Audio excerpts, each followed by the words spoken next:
Video को like करके आगे शेयर जरूर कर देना। औरत जन्नत है, लेकिन कौन सी औरत?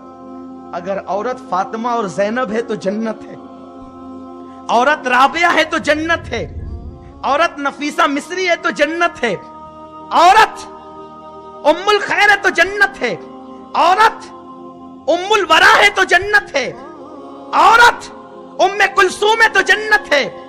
लेकिन वही औरत अगर उम्मे जमील अबू लहब की बीवी है, वो जहन्नम से बदतर है। औरत का किरदार क्या है? मेरी कौम की बेटियों, अपने आबरू को की हिफाजत तहफ्फुज दो। तुम अपने आप को पर्दे में करो, इस कदर पाबंद बन जाओ पर्दे की। तो अर्ज ये करने चला था, बात दूर निकल रही, समेट लेते हैं कि अगर बेटी जवान हो जाए, यही अर्ज कर, अगर बेटी जवान हो जाए तो वो अपनी कोहनी का हिस्सा, तवज्जे, अगर बेटी जवान हो जाए, बालिग हो जाए, वो अपनी कोहनी के ऊपर का हिस्सा बिला उज़्रे शरई अपनी मां के सामने खोल नहीं सकती, हराम है। बाप की बात नहीं कर रहा हूं अभी, भाई की बात नहीं कर रहा हूं अभी, ये जो कोहनी के ऊपर का हिस्सा है, ये हिस्सा जवान होने के बाद वो मां के सामने बिला उज़्रे शरई खोल नहीं सकती। हैरत है मुझे, जिस मजहब में इतनी पाकीज़गी बताई गई हो कि जवान बेटी मां के सामने कोहनी के ऊपर का हिस्सा खोल नहीं सकती, आज कौम की वो बेटियां कल्बों में जाकर यहां तक मेहंदी लगवा रही है। किनसे? काफिर लड़कों से। कहां देखा आपने? मेहंदी तो यहीं तक लगती थी, और वो भी मेहंदी कैसी होती थी? बिल्कुल सादी।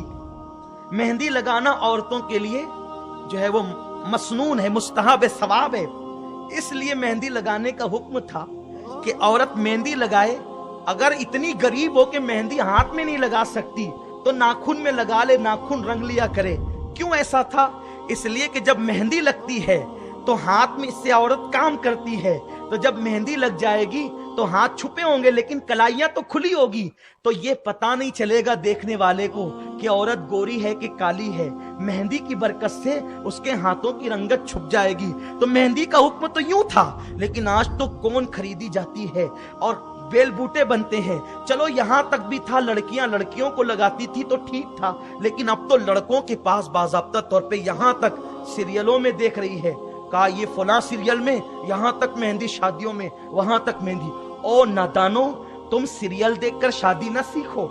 अगर तुम्हें शादी सीखना है तो मेरे नबी की बेटी फातिमा का निकाह तो देखो, सैयदा कायनात का निकाह तो देखो। किसी का बाप इतना मालदार नहीं होगा जितना मालदार सैयदा फातिमा का बाबा था।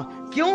अरे अगर तुमने ये कहा कि वो टीपू सुल्तान बादशाह थे, वो औरंगजेब बादशाह थे, महमूद गजनवी बादशाह थे, वो फुला बादशाह थे, उमर इब्ने खत्ताब अमीरुल मोमिनीन थे, सिद्दीक खलीफतुल मुस्लिमीन थे, मैं कहूंगा कहां के थे? जमीन के ऊपर के। लेकिन फातिमा का बाबा तो अर्श का भी मालिक है और जन्नत का भी मालिक है, जमीन का भी मालिक है, आसमानों का भी मालिक है। इतना मालदार जिसका बाबा हो कि अर्श पर निकाह होता है। वो फातिमा ज़हरा को जब जहेज दिया जाता है तो एक बाप अपनी बेटी को चादर उड़ाता है और रो करके यूं कहता है, मेरा रसूल, मेरा आका, मेरा मावा, मेरा मलजा, जिसकी दस्तरस में कायनात की नेमतें हैं, सुराका को कसरा के कंगन अता करें, कैसरो किसरा के बशारतें दे सहाबा को। लेकिन जब बेटी की बात आती है तो जब अली मर्तजा के साथ, मेरे मौला के साथ, मौलाए कायनात के साथ सैयदा का निकाह होता है, तो कहते हैं बेटी, हर बाप रुखसती के वक्त अपनी बेटी को तोहफा देता है।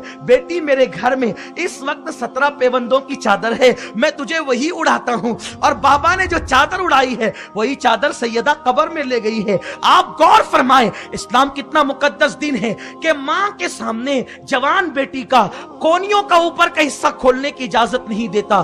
तो अब बताएं कि वो बच्चियां जो अपनी जवानी में अपना चेहरा खोलकर, पतले कपड़े पहनकर नौजवानों के सामने फिर रही है, बताओ वो जहन्नम का ईंधन नहीं है तो क्या है? अपने आप को जहन्नम का ईंधन न बनाओ। बेटियों, सैयदा फातिमा का किरदार पढ़ो, सैयदा ज़ैनब का किरदार पढ़ो, सैयदा उम्मे कुलसूम का किरदार पढ़ो। और नौजवान, वीडियो अगर अच्छा लगा हो तो लाइक करके ज़रूर शेयर कर देना। अल्लाह हाफिज़। अस्सलामु अलैकुम वरहमतुल्लाह।